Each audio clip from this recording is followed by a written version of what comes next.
Hey there, Tech Intersect listeners. Have you ever encountered naysayers claiming crypto is too volatile, a total scam, or a hacker's paradise? Well, it's time to dispel these persistent myths and reveal the truth. It's exactly why I wrote Digital Money Demystified, available now wherever books are sold.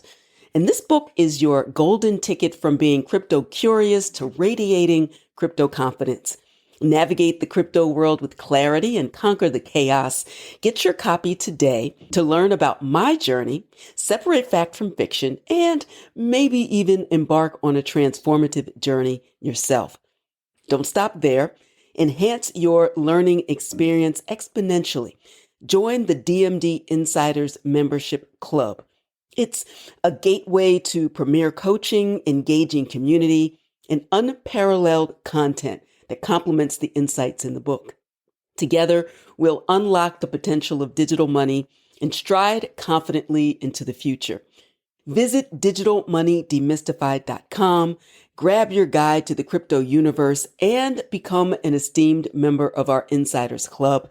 Let's decode the digital dollar and invest in your crypto-savvy future right now. Quite candidly, I think anyone can make money online, but can they make recurring revenue? That's a different conversation. Those are two different things. Like, can you make money freelancing? Yes. Can you make predictable revenue? That's a different conversation. And I wish more people talked about, well, what is that in a online or a bricks and mortar business? Because basically they're doing the same thing. Welcome to Tech Intersect. I'm your host, Tanya Evans, and my life and work exist at the heart of law, business, and technology. Yeah, I've earned a few fancy titles and degrees over the years, but the bottom line is I'm a writer, speaker, teacher, and lifelong learner. And I'm really excited that you've joined me on this journey. So what is Tech Intersect? Well, it's authentic, empowering conversations with really interesting guests who demystify complex topics to prepare you for the future, because your future is now. And it exists where law, business, and tech intersect.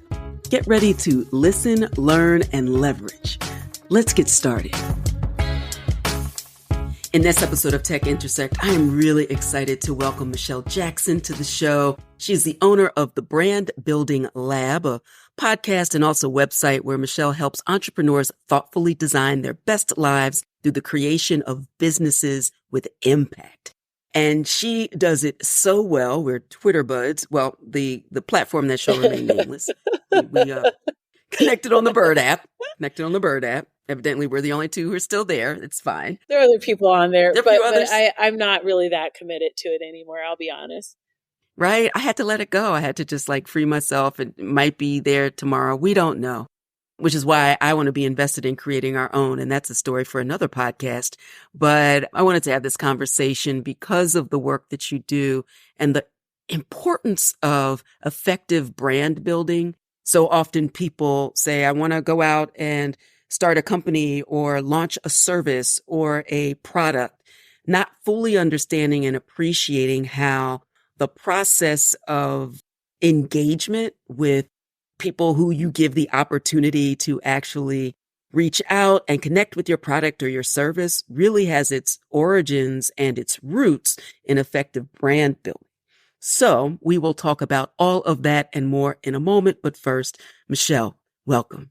Thank you so much for having me. Absolutely. And thanks for taking time out of your busy, chill afternoon.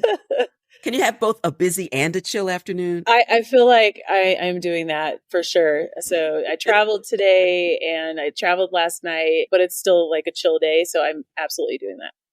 Absolutely. Excellent. So you have a lot of irons in the fire, but recently you've been focusing, you have a laser focus in particular on the Brand Building Lab. So talk us through at a high level what the Brand Building Lab is and how you came to do this work.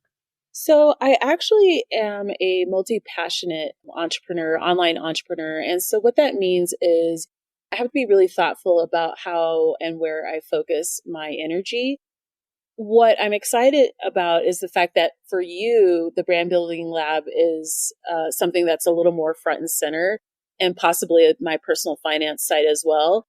And what I've done is just spent a lot of time thinking about who needs to hear the right message from the project that I'm working on. Like, who's the ideal audience and avatar for that? So I have more than one project, but they all have the same goal, actually the ultimate goal, which is two things: to help people and to make money. And so that makes it very easy for me to focus because that's two things, right? Help people, make Mm, money, regardless of the niche that I'm in. I love it. You had me at help make money.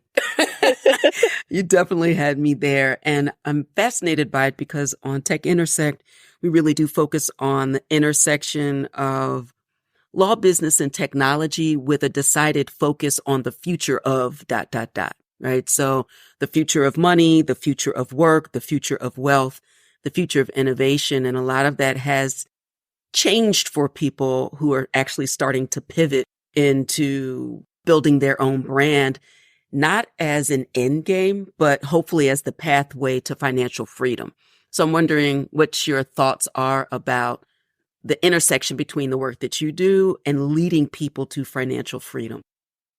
I don't know that I'm necessarily intending to help people hit fire. That's not really my goal. But if people are looking to create and grow businesses or brands that help people and they're looking for insight and support in what it looks like to scale a digital project, that's the conversation I'm having. Not everyone wants to fire, even though I think it's awesome. But I do think that creating income outside of a 9 to 5's income, I'm not anti 9 to 5, I'm very pro 9 to 5, but anti for me. My goal is if we can help people to help the communities that they're serving and they make money at the same time to both sustain the project and themselves and grow wealth, I'm 100% all in. That's really where my focus is. And for those who don't know what the acronym FIRE means, can you explain that? Financial independence, retire early. So when you say fire, that's what I think of. So as much as I love fire, I'm actually speaking at a slow fire event this fall. I have in the past as well. I just spent the weekend. I'm going to share a story. I just spent the weekend with my grandmother and my great aunt. These two ladies are 81 and 87. And they're very interesting. I actually recorded a podcast with them, so I'm really excited about that. It's funny because I talked about money. I recorded a personal finance podcast with them. And both of these ladies have been retired for about 30 years. And so I want that for everyone. But the flip side to that is they were also very busy for 30 years. Like when they retired, they had other things that they were doing. They wrote grants for their church. They, had all their kids and grandkids and great grandkids. They had travel. They lived really robust lives. So I think with fire, what I notice people getting wrong is they're hyper focused on hitting a number versus what does life look like. And quite frankly, I think many people could probably change their lives around now so that they can live the life that they aspire to. So that's part of the reason why I'm a little I hedge a little bit when people are like, well, you're working towards fire. I'm like, why don't you just lifestyle design now so that you can enjoy your life now? So that's kind of more what I like to do. What do you think led to that mindset shift for you? Because I'm very much focused on the idea of what it means to live as abundantly and simply and well in every moment. And then you string a lifetime of moments together and it gets you to this far off goal. But this is an interesting point that you make because so many people say, I'm going to delay gratification or vacation or doing X, Y, and Z for something in the future. And what I hear you saying is, both and, not either or. So it always takes me back to the mindset shift. And perhaps you do this with your clients or folks who listen to you as well. You're working with people to shift mindset. What does that look like? So I need to be very clear. Like when I'm speaking to people about brand building, we're never necessarily having a conversation about fire. So I do want to make that clear. So the framework of the conversations are different. It's more, you can actually make money online. Like it's that basic. So a lot of people they have a really tough time imagining that they can make money online. They have a tough time imagining how that can scale. The separate conversation, which quite frankly happens more with my personal finance brand, which is around what that money could do for you and lifestyle design, that happens there because people, I think they separate the two perspectives, and they're two different avatars that I'm serving. I'm not working with people so that they can build up businesses to fire. When I create content, the goal is to really sustain these transformative projects that people are doing that otherwise would not happen. Like that's really more my goal. And if it happens that they also make money and they can sustain everything, it's like a win. So that's more where I'm coming from. So I'm selfishly wanting to make sure that if you are a blurred, right, and you want to talk about Black nerds and cosplaying, and you have this beautiful work that you're doing, I want you to make money doing that and sustain that project so that it can continue on in perpetuity, but I also don't want you broke doing that. And I have been one of them, by the way. We have a lot of content creators who are broke. And so I think maybe my perspective's more from that angle of if you're going to go into content creation, I want you to eventually start earning money to sustain the projects that you're doing and then grow that income. And I say this as a person who's been a very broke content creator and then have made money. And trust me, when you're making money, it's so much easier to sustain the work you're doing. Absolutely. Literally the work, but also the momentum emotionally. So let's talk about that. You have somebody who is in need of resources, tools, a new skill set to get a business up and running online. What are some of the first things that you provide or information, resources, and tools to help someone actually begin? So typically people who find me, they've been working on their projects for a while. So I'm usually serving people who are intermediate, not high intermediate, but like they've done a lot of that scrappy beginning work where they went to WordPress and they figured out how to start their website, or maybe they were on Wix and they had a friend, switch them over to WordPress, and maybe they started podcasting. And in my case, when I started podcasting, I used freeconferencecall.com, which is completely not for podcasting, but that's how I started. That's what I could afford. I could afford free. And then I up leveled. So typically I'm getting people who are up leveling at that intermediate stage and they're feeling a little frustrated or like they're spinning their wheels or they're a little, why isn't this working? I feel like there's some info that I'm missing. Those are the people that I'm helping. Those are also the same folks who, especially if they're people of color, who express frustration when they're like, I'm trying to find how to get through the door, but no one's providing me the key. Those are the people I'm serving. So conversations around this is how you pitch. This is how you find sponsors. This is how you develop products. This is what to consider. No, you don't have to spend $1,000 on a stupid podcast setup like you hear in all these podcasting groups. That's ridiculous. I've only ever spent $100. Not because I'm cheap, but because it does the job. And maybe, at the moment that you're in. So having these very real and candid conversations that open the door for folks who may not necessarily be served by the content creators out there who are doing well, but don't understand some of the unique challenges that people might be facing because they aren't them. Right, right. I love that because there's so many influencers out there that are hawking, they have a list of 17 things from a technological point of view that most people just aren't going to do. Yeah. When if you're just getting started, sometimes it's as good as a phone, and phones are so much better now. Oh like my God, the phone yeah. does everything except do the phone well. It's everything else. I can run a small nation from my phone. So do you find that technology also helps people get in faster, and not just get in, but to create a sustainable online business that then can be scaled? Technology doesn't have to be as bells and whistles as most people think. It just has to be solid. You need a solid internet connection, which didn't happen for me earlier today when I had a workshop that I was running. You just have to have something solid that will allow you to show up consistently. That's it. You don't have to have $1,000 Mac. You don't have to have all the things. You just have to have the tool or product or resource that helps you in the moment that you're currently in right now. That's it.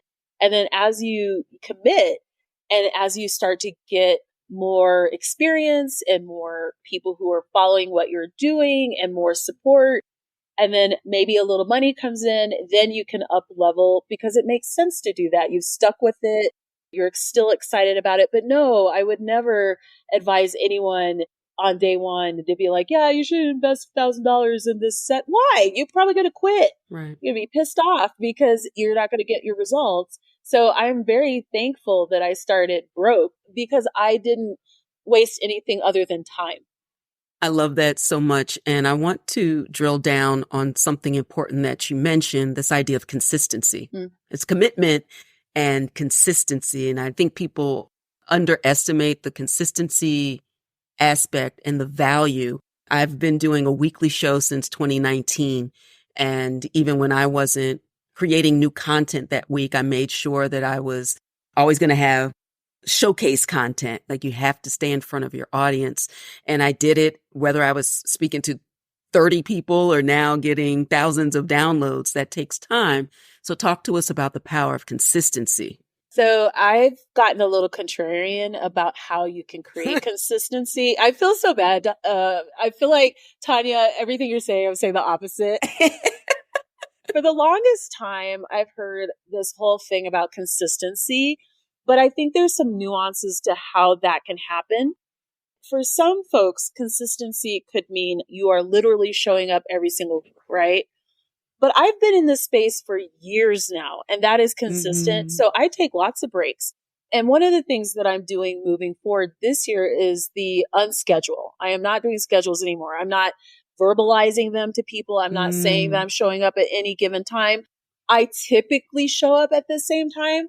But the reason why I did that is because sometimes I don't want to show up. But I have a back catalog and I have content that's very specifically designed with this in mind. I design a lot of evergreen content. I create seasons for podcasting. For my blog and written content, I do the same thing. I thoughtfully create content that I know is evergreen.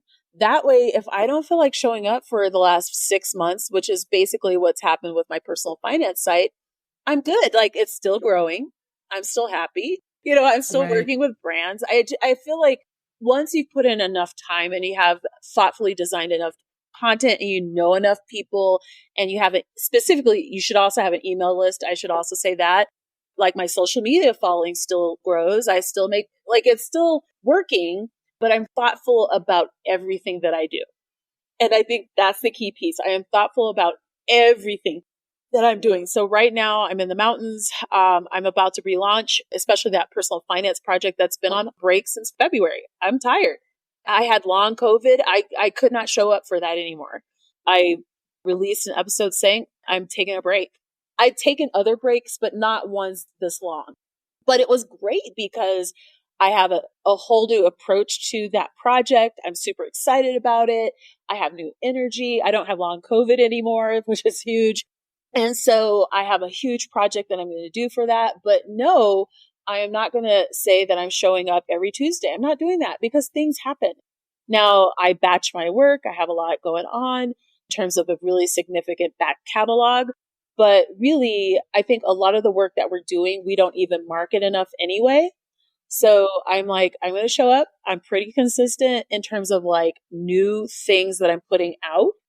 My point is you have to be thoughtful about your content versus sitting down and just like going on vibes. A lot of content creators kind of just have vibes. I'm like, you can't have vibes if you want to make money and you can't have vibes if you want to go at your own pace. And I'm not trying to design a business that mimics a 9-to-5. I used to go hiking at my 9-to-5. Okay. Like that was legit. During my lunch break, I would go hiking for 2 hours a day. I would go to hot yoga and I'm like, it has to be as good as that working for myself. So this is part of the reason why I'm a little resistant to these, like all these rules. I'm like, I am a digital content creator. I don't want to have any of these rules. I want to do what I want to do. But that also means how I build the back end in terms of monetization is different. Yeah. And so I definitely want to touch on that piece, which is there are things that I wish people would have talked to me about. So I think anyone, quite candidly, I think anyone can make money online, but can they make recurring revenue? That's a different conversation. Those are two different things. Like, can you make money freelancing? Yes. Can you make predictable revenue? That's a different conversation. And I wish more people talked about, well, what is that in a online or a bricks and mortar business? Because basically they're doing the same things. So if you go to Target, you're typically asked for your email, right? And then Target retargets you, with ads and Pun stuff. intended. Pun Right. intended. And then you make purchases, right? Right. So this summer, when it finally, at the end of June, got warm enough for me to get a summer dress, literally, it was the end of June. I got retargeted by Target with a beautiful dress. And it was the last one in the city of Denver in my size. And who was running around to get that dress? I couldn't even buy it and have it on hold. I had to run to the store to get it. I do have that dress, by the way. So my point is, so basically, they have me on their list. They know what I like. They knew it was summer. They knew I was in Denver. That wasn't warm. Usually it's warm, but it wasn't this year. Got targeted for that dress, and guess who went and bought it? So it's like, have a system, have an understanding of what that looks like for your listener, for your reader, for your watcher, for your community members, and then double down on that. That's it. And diversify your revenue. So again, I wish that people had told me what that looks like to build up recurring revenue. So one, have an email list. Two, create a product like a newsletter, email list, affiliate marketing, something that you can send out and make money every time you send it out. A membership, ebooks, workshops that are evergreen. And by that, what I mean is someone could land on your website and buy that workshop today because it just you pre-recorded it and they download it. So those were things that I wish people had told me versus you can make money online. Yeah, you're right. Anyone can make money online, but revenue is what will keep your business going. You have to have predictable income. And so the reason why I learned that the hard way is I was freelance writing. I really don't enjoy freelance writing, even though I've had wonderful clients. I've had wonderful projects. But for me, I prefer to write on my own site. I want to write for my own websites, and I only have so much energy. So if I do freelance writing for someone else, that takes away the energy to do it for myself. So I was freelance writing, and I'm like, I'm not enjoying this. Post-COVID, you start to notice things. So one, you had to pivot because of COVID, but then like a year and a half, 2 years later, you're like, was this pivot ideal? And for me, while it was good, I noticed a couple of things, which was I don't like freelance writing anymore. I just don't. I like writing though. Ironically, my uncle this weekend's like, do you still write those stories? Because he's known me since I was an infant.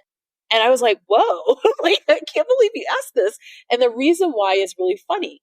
So I write books. And one of the things that I stopped doing when COVID hit was writing books. But guess whose income was impacted by that? Because that was predictable revenue. Right. And it's nothing that you guys are aware of because it's under a pen name.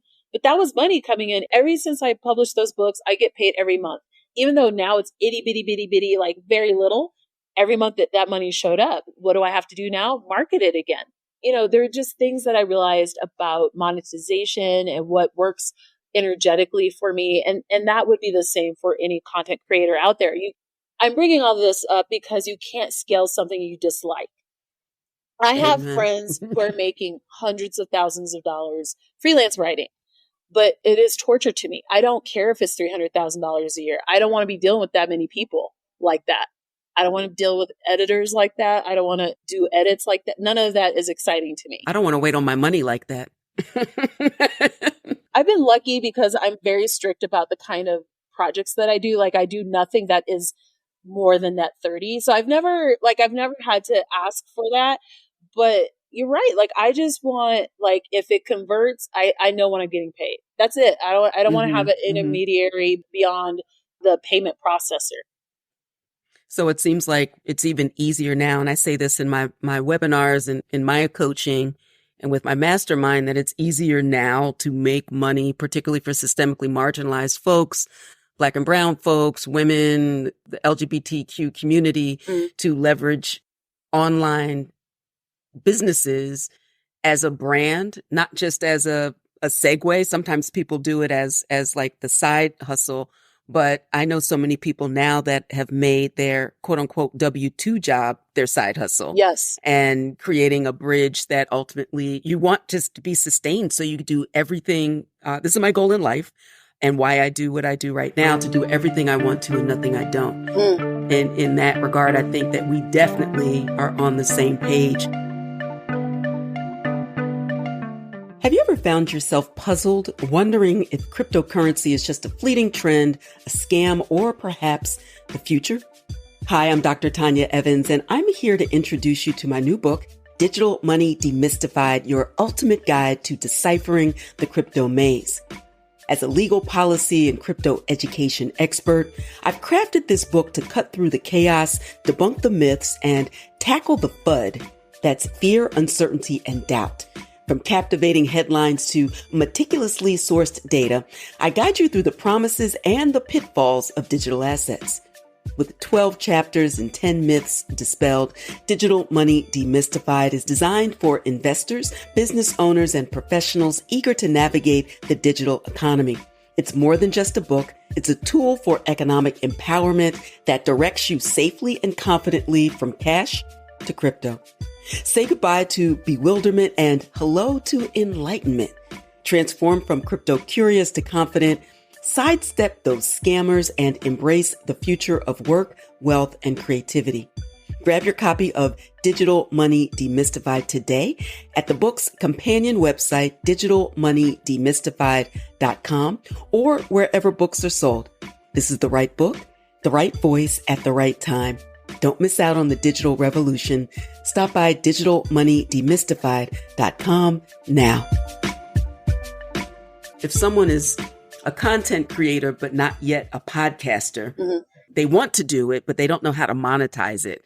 They hear you intellectually, they see you winning, but they don't know how to get from where they are with a content-based business to also monetizing a podcast to have that recurring revenue that you're talking about.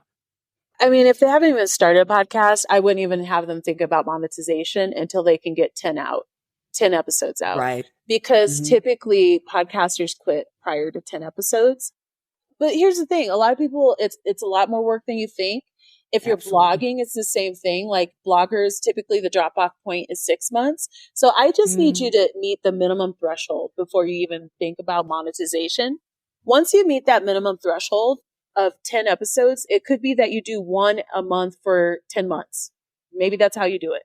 But that will show to me that you will even keep yourself interested in this project enough to focus on, because monetization is work. So you're going to have to do things to make the income come in. And quite frankly, it will take longer than you think to build that up. Typically, a lot of online entrepreneurs will talk about how you will see no results, and then all of a sudden there's this exponential growth. And so you have to go through that long period of time, especially with like affiliate marketing or podcast downloads or blog hits where you're trying to get people to read your blog. It takes a while for that to build up. Basically, I'm talking momentum. It takes a while for momentum to grow. If you cannot even do 10 episodes, there's nothing about monetization that should be in your world. Right. Because you have to get there. Once you get there, then you can get started. Seriously. But I think that each goal is a different focus. So initially the focus is 10 episodes, however that looks. So you could sit down in a week and batch those 10 episodes and then schedule them out and then learn what it's like to keep that project alive, create show notes, that kind of thing, talk to the listeners, social media, whatever you decide is connected to that project, and experiment with it. Once you get through that stage, then you could do a lot of things like affiliate marketing is the easiest one because there's no barrier to entry. But with affiliate marketing, you have to share those freaking affiliate links over and over and over and over and over and over again, right? You can't just share any random affiliate link. It has to make sense for your audience, for the conversation. And then the other part is you have to build an email list. That is a non-negotiable. Like, I know everyone's like, oh, email it. Then you're not serious about making money. If you don't have an email list, you are unserious about monetization. And I know that everyone Deeply. gets all nervous and whatever about it, but I'm going to give an example, two different examples. I love Bath and Body Works. Do you know when I started using Bath and Body Works? I was like 18 or 17. Okay. That freaking Japanese cherry blossom, like lotion and who has been on their email list for how long? Right. I am completely unbothered by the fact that I'm on their email. Send me my coupons. But I was 17. Think about this. I am grown. That's a long time to be on an email list. Express. I used to love, love, love, love Express. I am still on their email list right now. I've been on their email list since college. So my point is, I know that people get weird about, oh my God, like I don't want to bother people. People are fine. A lot of us have email addresses just for our subscription. So it's like, don't overthink this. And once we're done with our buying journey with that company, we'll unsubscribe. Big deal. Who cares? Right. Nothing personal. Yeah. Like everyone gets all deep about it. I'm like, it's not deep. You must have an email list or a newsletter. I love newsletters. Newsletters are pretty email lists with some interactive components. That's it. Don't overthink it. You have to get people in your ecosystem because sooner or later, a social media service will do you dirty. It just will. 1,000%. So you cannot depend on them. You cannot depend on them. You need your own ecosystem. You need your own email list. You need your own website. You need your own platform. I say this to entrepreneurs who want to eventually be entrepreneurs as well. If your bio only resides on your employer's website, you're doing this wrong. Exactly. And an employer will get rid of you with a quickness and not think twice about it. So, I mean, There's also that, but that's a whole different conversation. But, right. No, I'm going to have you back for several conversations. Absolutely. Because I want to have you back to talk about something. I had some pre-submitted questions about attracting sponsors and advertisers and the difference and the process. So I feel like in and of itself, that's its own episode. Maybe we come back and we'll just put that to the side for now. And I want you to give folks an opportunity to learn more about you, what you do, and the ways that you can support people in this brand building process. I run the Brand Building Lab. You can find it at brandbuildinglab.com. My goal really is to support underrepresented creators in designing projects that really serve in such a way that helps others, but they can't imagine that they could even earn money to sustain the work that they're doing. Yeah. So it could be that they're in the fiction space. Like I talked about Star Trek earlier, I think, but maybe they're in the fiction space and they really want to talk about Black creatives in the fiction space and Comic-Con. Like, I don't know. And that's like their wheelhouse. I want them to continue to do that. Why? Because I like Star Trek, and I love that they're representing my experience. But maybe you are just wanting to talk about business. I love that too. I love unique voices. And I think that a lot of times unique voices don't get enough support and encouragement. I also create my products and services with access in mind. That's a key component of my brand. And so that's why the newsletter was created, because it's free or $5 a month. And then there are other events and services within the brand, within that resource. But you can say no. I have scholarships as well. And I do that on purpose. You can also listen to that show, Brand Building Lab, as well. Check out the resource, Podcasters Getting Paid. Go to Substack. I have their hyperlink versus mine. It's michelleismoneyhungry.substack.com. Even though that's not what I would use the URL as, it is what it is. Like, it's getting the job done. Okay. Right. So the URL again is michelleismoneyhungry.substack.com, and it's Podcasters Getting Paid. And again, my goal is to really help podcasters reimagine what monetization looks like. It's not just ads. It drives me crazy when podcasters always default to that, because they're leaving a lot of money on the table. And yeah, that's it. That is awesome. I don't think I'm subscribed to everything, and I need to get on it. It's a lot of things. But the reason why is because I have everything siloed. So maybe you're in the right place where that makes sense. Where I needed to be at that time. Mm-hmm. Yeah, no, I'm definitely want to focus on this idea of monetization and scaling and just reaching more people so they have more opportunities to figure out the future of work and wealth and creativity and innovation and the future of brand building and leveraging your content and your creation so that you're reaching people, helping people, and let's make this money as well. I love this so much. Michelle Jackson, thank you so much for joining us up there in nature and at some jam session. Somebody's whistling. We don't know what is happening, but I know what, that we are out here connecting and taking it to the next level. So I look forward to having you back on. We'll talk about sponsorships and alternate means of advertising. Let's not be plain. Let's take this to the next level. Let's be creative. The future is not tomorrow. The future is now. And let's live presently in the moment. We can get this right. So thank you so much. Thank you for having me. Thank you so much for listening to the Tech Intersect podcast. I hope you enjoyed this episode. If you love it, please tell the world.